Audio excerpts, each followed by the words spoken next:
Just like how Morgan Freeman narrated us through the wormhole, today I'm taking you through the cosmos. But not just any cosmos. We're taking a trip through Cosmo D's Off-Peak City. Starting off, we have Off-Peak, which is more like a demo. There's not much to do in it besides steal shit and talk to people. Your main goal in it is to collect train ticket pieces, and as you piece them together within this mall-looking area, you'll find people to talk to, but they don't talk about much of anything interesting, at least to me. They mainly talk about themselves or their situations like regular people, so it can be a bit boring unless there's an intriguing backstory. It's cool to hear about what people go through day to day in this world, but to me that's just not very exciting. It does help build up the world, but given how this game is very short, it's not really worth it. By the time you get an idea of what this area is like, you're already done with the game. Another thing is that things don't seem odd, they're more like hipster style. I kinda wish they had more oddities, but I think I feel this way because the game isn't really have much of a color palette to it or any type of theme. Everything's just gray. I kinda wish it took more of the hipster style and went with it, made things more jazzy looking, because otherwise it mainly looks like there's just a bunch of stuff thrown everywhere. I'm sure that there's someone out there that analyzed and derived every meaning from this game, but for everyone else, it's just a set piece and it feels like jazz punk set in modern times but without the jokes. Off-Peak is passable if you want to raw dog into the other games, but it serves as a nice way to see if you'd like the other games before buying. The next stop on your adventure is the Norwood Suite. You're dropped off at the Norwood Hotel without much of a reason as to why. All that you're given is that you're on a mission that isn't said to the player, and that the hotel is named after Peter Norwood, who was a pianist that disappeared. Honestly, it doesn't matter what your mission is, since the story is something that you discover inside the hotel rather than at the exposition. The whole gameplay loop is getting you to go get stuff for people, which makes you explore the entire hotel, which isn't huge. You do this because you look the part, like if you have a blue shirt at Best Buy then everyone thinks that you work there. Your goal is to collect clothing for disguise to boogie down on the dance floor, and while you're searching for the clothing and whatever fetch quest you're on, the people that you meet each have their own personality, but each task is pretty much the same as being, like I said, a fetch quest. Although there are some neat moments like how Bruce is going to get a mouthful of pickle tonight, but something more is going on in the hotel. After you help a guest with whatever they request of you, they disappear. The suspicion points to the Modulo, who are planning a meeting in the hotel soon, which rumor has it that they're planning to take over the hotel. Why they disappear, I don't know, but if you ever do need help on what to do next, the concierge provides hints on what to do. But since the game is short and small, you'll probably won't even need to use him. Music plays a big role in this game, which all the dialogue are like squeaky violin notes that play whenever they talk. And there's constant music going on, which actually comes out of the speakers in the hotel. It's not just like some ambient thing that you hear, which is pretty neat.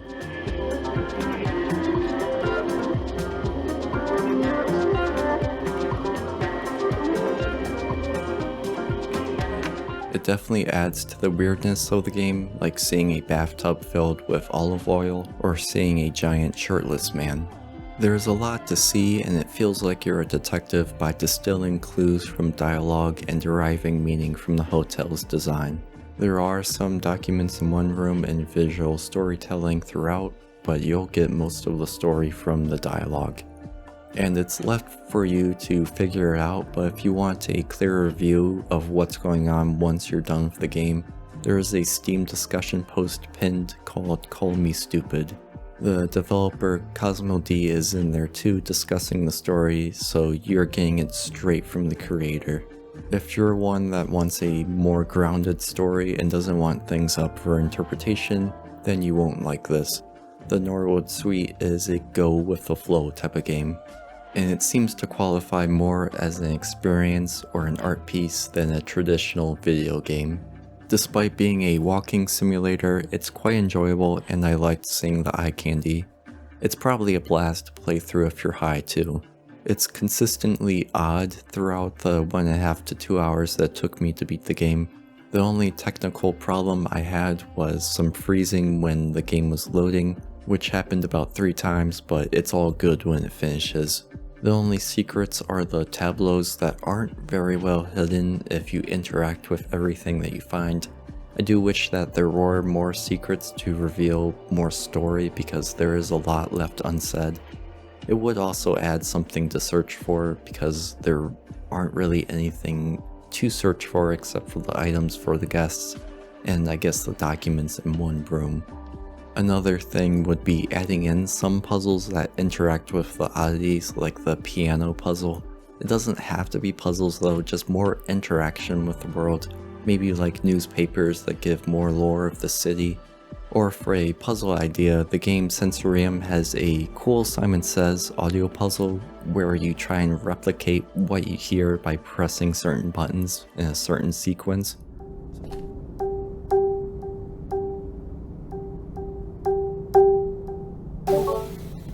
So I can see something like that working well with an off-peak city game.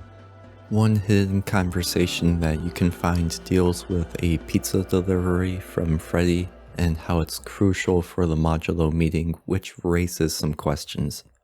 You'll find the answers in off-peak city.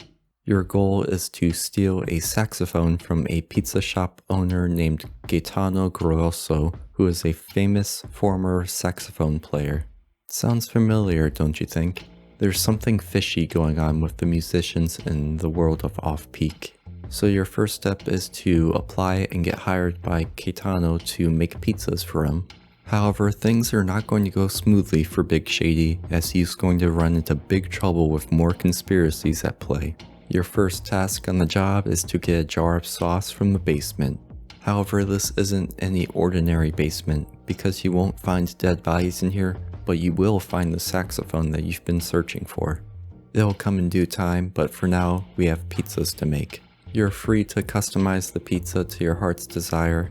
The toppings do play a minor role for the patron, and we'll get to that soon, but it has no impact on the story whatsoever. Once your creation that would terrify Italian grandmothers is complete, it's time to make the delivery and not DiGiorno. While you're delivering the pizza on your Pioneer Rock, you can explore the town where you'll find more ingredients for pizza and film for the camera. This solves the problem that Norwood Suite had, where there wasn't anything optional to collect. However, I couldn't find any use for the camera besides taking pictures for personal use. Once you're there, turn the tables on them and look through the patron's shit and rob them before they can rob you. Once you're satisfied, you can give the pizza, and depending on the ingredients, the patron will give a different critique for each ingredient. The toppings don't really matter in terms of anything beyond the critique, just do what your heart desires or what you think the person wants. Once he's done complaining about the pizza, you'll get the 6-inch tip, and that's the gameplay loop. It's definitely an improvement over Norwood Suite as there's more to do, including some very easy puzzles. You will also get a hint as to why the pizza delivery was so important to the modulo meeting back at the Norwood Hotel. This game reminds me of Lego Island with modernized graphics of Windows 3D Movie Maker, both of which give a nice eccentric atmosphere that's much better than Off-Peak, but not as eye-catching as Norwood Suite was. The only technical problem that I had was one glitch where objects were missing, and honestly I thought it was part of the game, and some other stutter issues, but nothing major. Tales from Off-Peak City still has the music in the spotlight with voices sounding like distorted violins, and compared to other titles, this one has more of a hip-hop tone to it. One thing that I noticed specifically in this is that sometimes the dialogue sounds like lyrics to the background song that's playing. It's kind of like the guitar battles in Guitar Hero where it's a back and forth of contrasting sounds over the same song, and it's pretty cool once you notice it.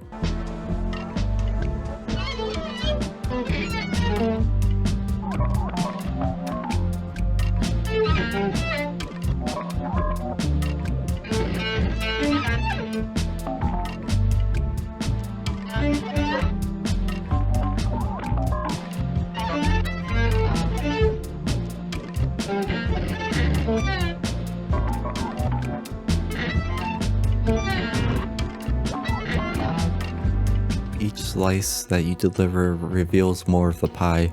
Something is off besides the talking building and the cows watching you. People are playing behind the scenes like in Norwood Hotel. However, it seems that whoever is playing the strings has more power at their disposal than the module that we knew previously.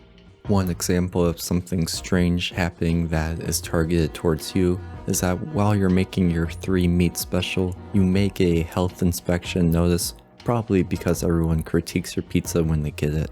And without getting into spoilers, you'll find out why you're getting a health inspection notice, and it's not because of the 3 meat special's secret ingredient.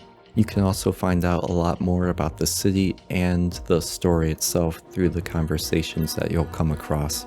A lot of them are the characters talking about themselves, but sometimes it does feel like they drag on. Nonetheless, it assists in great world building by getting to know the people, and of course getting to know the street corner of the city that you'll be working on late at night during this entire game. I did like how some of the people react to the pizza that you're holding. Things like that really do add to the immersion. It's a nice touch. Besides the main story and delivering pizzas and whatnot, I could not find any side activities to do besides like collecting pizza ingredients and film. Other than that, this whole game is just the main story. Overall, it's rather short and can be beaten in one sitting. One thing that I recommend for anybody playing these games, whether it be Off-Peak, the Norwood Suite, or Tales from Off-Peak City, is to have a keen eye, because there are many subtle references throughout all of the games that give an overarching story for you to reveal. It may also be beneficial to play all 3 games back to back to have the characters fresh in your mind, plus they're short anyway. Overall, I enjoyed Tales from Off-Peak City the most, as it's an improvement in every way except for the graphics. The Norwood Suite benefited from the smaller scale and had more detail where everything was more textured. In Off-Peak City, a lot of the walls have a single smeared design, while Norwood had walls with music notes on them and a lot more personality. This is only the first part of the series by Cosmo D, and there's a new entry called Betrayal at Club Low coming out in September. So if you're interested in Cosmo D's work, keep an eye out for it. But for now, that's it for this Odyssey. I hope that you enjoyed the journey through Cosmo D's universe, and thank you for watching. See ya.